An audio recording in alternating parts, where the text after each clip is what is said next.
अस्सलाम वालेकुम स्टूडेंट्स। आज हम करेंगे 7.2 एक्सरसाइज और ये है एक्सरसाइज है स्लोप के बारे में। पहला क्वेश्चन है इसका, कहता है find the slope and inclination of the line joining the points. हमने इन पॉइंट्स की एक तो स्लोप मालूम करनी और इसके एक इंक्लिनेशन यानी एंगल भी मालूम करना है। तो पहले हम स्लोप मालूम करते हैं। स्लोप के लिए स्लोप को हम m से ज़ाहिर करेंगे और इसका जो फार्मूला होता है स्लोप का वो होगा y2 minus y1 over x2 और माइनस x1। ठीक है, इसमें ये जो पहली वैल्यू ये x को ज़ाहिर करती है, ये x1 होगा, दूसरी वैल्यू y को तो ये y1 होगा। इसी तरह ये वैल्यू x2 को ज़ाहिर करेगी और ये वैल्यू y2 को ज़ाहिर करेगी। तो वैल्यूज़ पुट कर दें। y2 की वैल्यू है 11 माइनस y1 की वैल्यू है 4 ओवर x2 की वैल्यू है 5 और ये माइनस है तो ये माइनस प्लस हो जाएगा, 5 प्लस 2 हो जाएगा। 11 माइनस 4 ये आ जाएगा 7 के इक्वल और 5 प्लस 2 भी 7 हो जाएगा। तो स्लोप जो है उसकी वो इज़ इक्वल टू 1 के आ जाएगी। फिर उसने कहा है कि इंक्लिनेशन भी फाइंड करना है। तो इंक्लिनेशन के लिए हम फार्मूला लगाएंगे कि ये जो स्लोप होती है ये बराबर होती है tan थीटा के। ठीक है, स्लोप जो है ये बराबर होगी किसके, tan थीटा के। अब स्लोप 1 है इज़ इक्वल टू आ जाएगा tan थीटा। tan इधर आएगा तो ये आ जाएगा tan इनवर्स 1 और इज़ इक्वल टू थीटा। अब tan की वैल्यू 1 जो है वो कैलकुलेटर पे देख लें तो वो आ जाएगी 45 डिग्री आ जाएगी। tan की वैल्यू 1 45 डिग्री पर होती है। इसी तरह सेकंड पार्ट है, उसमें पॉइंट्स दे दिए 3 और -2 और 2 और 7। तो पहले हम इसकी स्लोप मालूम करते हैं। फार्मूला है हमारा y2 minus y1 over x2 minus x1। अब ये y2 है 7 और y1 आ जाएगा -2 तो माइनस माइनस प्लस 2 हो गया। x2 है 2 और x1 है 3 तो 7 प्लस 2 9 ओवर -1 तो स्लोप जो है वो -1 के आ जाएगी। इंक्लिनेशन मालूम करना है तो हमने अभी पढ़ा कि m जो है वो बराबर होता है यानी स्लोप बराबर होती है tan थीटा के। तो स्लोप की वैल्यू -9 है तो इज़ इक्वल टू आ जाएगा tan थीटा। तो tan दूसरी तरफ लेके जाएंगे तो tan इनवर्स -9 आ जाएगा। अब tan का इनवर्स लें -9 का तो इसकी वैल्यू आ जाएगी 83.6 डिग्री आ गया। ठीक है, माइनस में आएगा ये। अब जब भी एंगल माइनस में आए तो हमने इसको 180 के साथ सॉल्व करना है। ठीक है, जब भी एंगल, क्योंकि हम इंक्लिनेशन मालूम कर रहे हैं और इंक्लिनेशन जो है वो पॉजिटिव एंगल को कहते हैं, तो इसको हम लिखेंगे 180 और -83.6 डिग्री। तो थीटा जो है 180 में से इसको माइनस कर दें तो ये 96 डिग्री और 20 मिनट आ जाएगा। ठीक है, 96 डिग्री 20 मिनट लिख लेना है। इसी तरह है हमारा थर्ड पॉइंट, तीसरा पार्ट है। पॉइंट्स उसमें दे दिए हैं 4 6 और 4 8। तो पहले हम इसकी मालूम करते हैं स्लोप। स्लोप का हमने फार्मूला पढ़ा है y2 minus y1 over x2 minus x1। y2 जो है वो 8 है, y1 6 है और नीचे आ जाएगा 4 -4 आ गया। 8 माइनस 6 जो है वो 2, 4 माइनस 4 0, समथिंग ओवर 0 तो ये अनडिफाइन हो जाते हैं। ठीक है, इसको अनडिफाइन कहते हैं। अब इंक्लिनेशन मालूम करना है तो स्लोप जो है वो बराबर होती है tan थीटा के। तो स्लोप आ गई हमारी अनडिफाइन, तो इधर है tan थीटा, tan इधर लेके आएंगे तो tan इनवर्स और अनडिफाइन तो tan इनवर्स लेंगे इसका तो tan की वैल्यू जो है अनडिफाइन वो 90 डिग्री पर होती है। तो इंक्लिनेशन जो है वो हमारा 90 डिग्री आ जाएगा। इसी तरह क्वेश्चन नंबर 2 है, कहता है कि by means of a slope show that the following points lie on the same line. Points दिए, हमने ये प्रूव करना है कि ये जो पॉइंट्स हैं ये सेम लाइन पे लाई करते हैं। तो सेम पॉइंट पर सेम लाइन पर पॉइंट उसी वक्त लाई करेंगे अगर इनकी स्लोप जो है वो आपस में इक्वल आ जाए। तो पहले हम स्लोप ऑफ ए बी मालूम करते हैं। स्लोप ऑफ ए बी, ठीक है, इसको m1 का नाम दे दें। फार्मूला हमने पढ़ा y2 minus y1 over x2 minus x1। तो y2 अब 5 आ जाएगा, y1 माइनस 3 है तो फार्मूले वाली माइनस के साथ मिलके प्लस 3 हो जाएगा, ये है 1 और माइनस माइनस ये भी प्लस 1 हो जाएगा। तो ये आ गया 8/2 और इज़ इक्वल टू 4 के आ जाएगा। ये ए बी की स्लोप ली है, अब बी सी की स्लोप ले लें। स्लोप ऑफ बी सी की स्लोप लेंगे, उसको m2 का नाम दे दें। हाँ जी, तो y2 की वैल्यू 9 आ जाएगी, फार्मूला ऊपर लिखा हुआ है, इसी फार्मूले के मुताबिक 9 माइनस 5 हो जाएगा और 2 माइनस 1, 9 माइनस 5 4, 2 माइनस 1 1 आ जाएगा। तो इन दोनों की स्लोप बराबर आ गई। अगर स्लोप बराबर आ जाए as m1 is equal to आ गया m2 के, so given points lie on same line, ये एक ही लाइन पर वाक़ होंगे। अगर पॉइंट्स की स्लोप बराबर आ जाए तो इसका मतलब है कि पॉइंट्स जो हैं वो सेम लाइन पर वाक़ होंगे। हाँ जी, सेकंड पार्ट भी इसी तरह। पहले हम मालूम करेंगे स्लोप ऑफ पी क्यू, इसको m1 का नाम दे दें। हाँ जी, फार्मूला लिखेंगे y2 minus y1 over x2 minus x1।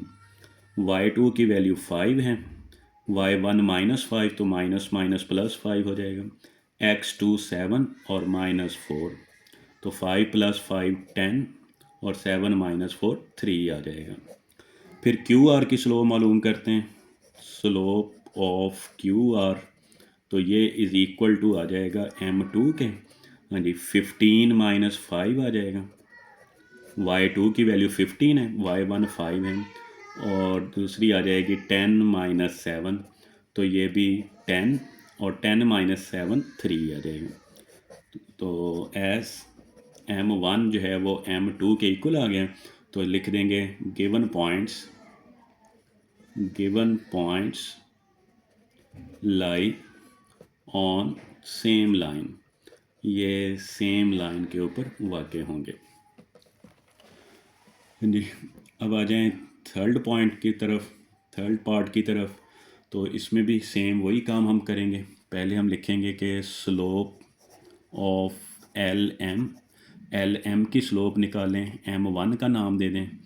हाँ जी, l और m पर फार्मूला अप्लाई करना है, तो y2 minus y1 x2 minus x1 है, y2 आ जाएगा 8 और माइनस 6, y1 की वैल्यू 3, ये माइनस 4 है तो फार्मूले वाले माइनस के साथ ये प्लस हो जाएगा, 8 माइनस 6 2 और 4 प्लस 3 7 आ जाएगा। फिर m और n की स्लोप निकाल लें, स्लोप ऑफ एम एन, इसको m2 का नाम दे दें। हाँ जी, ये y2 हो जाएगा 10 माइनस 8 और x2 10 माइनस 3, तो ये आ जाएगा 2/7। अब इनकी स्लोप भी इक्वल आ गई हैं, तो S m1 is equal to m2 क्या आ गया, तो गिवन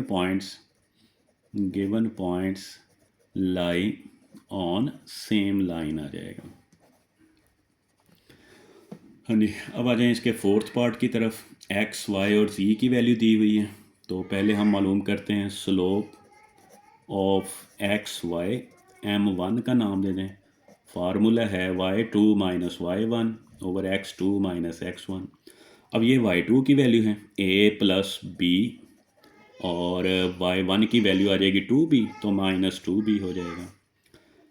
दूसरी वैल्यू जो है x2 की वो c है और माइनस x1 a आ जाएगा, तो ये आ गया a माइनस 2b में से b माइनस करना है, तो minus b over c minus a आ जाएगा। इसी तरह है स्लोप ऑफ yz की स्लोप ले लें, m2 का नाम दे दें।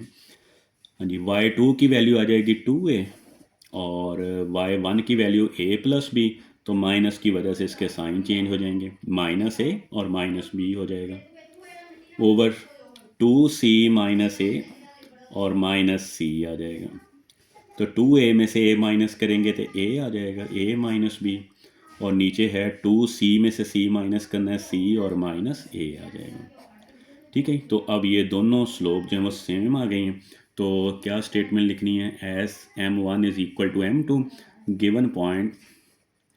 Given points lie on same line, ये एक ही लाइन पर वाक़ होंगे। अब हमने करना है क्वेश्चन नंबर 3। हाँ जी, क्वेश्चन नंबर 3 में उसने पेयर ऑफ पॉइंट्स दिए हुए हैं, ए है, बी है और सी और डी है। तो कहता है कि के की वैल्यू मालूम करें, और कंडीशन उसने ये लगाई है कि अगर ये पॉइंट्स हैं वो पैरेलल हों, और दूसरे पार्ट में है कि अगर ये पॉइंट्स जो हैं वो परपेंडिकुलर हों। तो पैरेलल में एक पॉइंट याद रखना है कि वो पॉइंट्स, वो लाइन पैरेलल होंगी जिनकी स्लोप आपस में बराबर होगी। अगर m1 और m2 इनकी स्लोप आपस में बराबर आ गई तो ये क्या होंगे, पैरेलल होंगे। अब उसने खुद कह दिया कि ये पैरेलल हैं, तो हमने इन दोनों स्लोप्स को इक्वल रख के k की वैल्यू फाइंड करनी है। तो पहले हम स्लोप मालूम करते हैं, slope of A B. Slope of A B, इसको आप m1 का नाम दे दें। फार्मूला है y2 minus y1 x2 minus x1।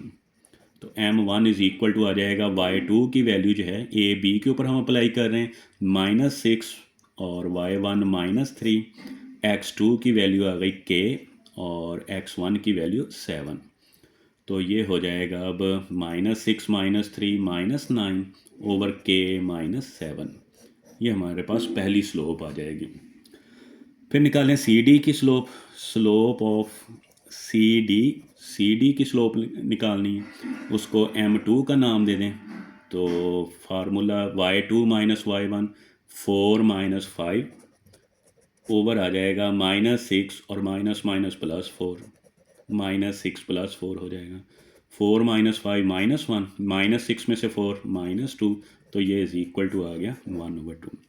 अब हमने इसमें लिखा है कि ये जो हैं वैल्यूज़ ये पैरेलल हैं। पहला पार्ट उसने दिया पैरेलल हैं। Since given points are parallel, given points जो हैं वो पैरेलल हैं, तो इसका मतलब क्या होगा कि दोनों की स्लोप m1 और m2 इक्वल होगी। अब m1 आया है -9 ओवर k -7 और m2 आ जाएगा 1/2, क्रॉस मल्टीप्लाई -18 और k -7 को 1 से k -7, -18 -7 इधर आएगा तो +7 इज़ इक्वल टू k, और -18 में से 7 को माइनस करेंगे तो ये -11 आ जाएगा। तो k इज़ इक्वल टू आ गया हमारे पास -11, ये k की वैल्यू आ जाएगी। अब उसने सेकंड कंडीशन भी इसमें दी हुई है। सेकंड कंडीशन कह रहा है कि दोनों जो हैं वो परपेंडिकुलर हैं। ठीक है, सेकंड पार्ट में वो कह रहा है कि वो परपेंडिकुलर हैं, पॉइंट्स जो हैं ये परपेंडिकुलर हैं। तो स्टूडेंट्स, परपेंडिकुलर की कंडीशन याद रखनी है कि जब भी पॉइंट्स परपेंडिकुलर होंगे तो इसमें क्या होगा कि दोनों की स्लोप का प्रोडक्ट लेना है, दोनों की स्लोप का प्रोडक्ट लेना है, और दोनों की स्लोप का प्रोडक्ट जो है वो -1 के इक्वल होगा। ठीक है, पैरेलल परपेंडिकुलर में जो दो वैल्यूज़ हैं, दो स्लोप्स हैं, दोनों का प्रोडक्ट जो है वो इज़ इक्वल टू किसके, -1 के इक्वल होता है। ठीक है, तो m1 हमने फाइंड किया था, वो था -9 ओवर k -7।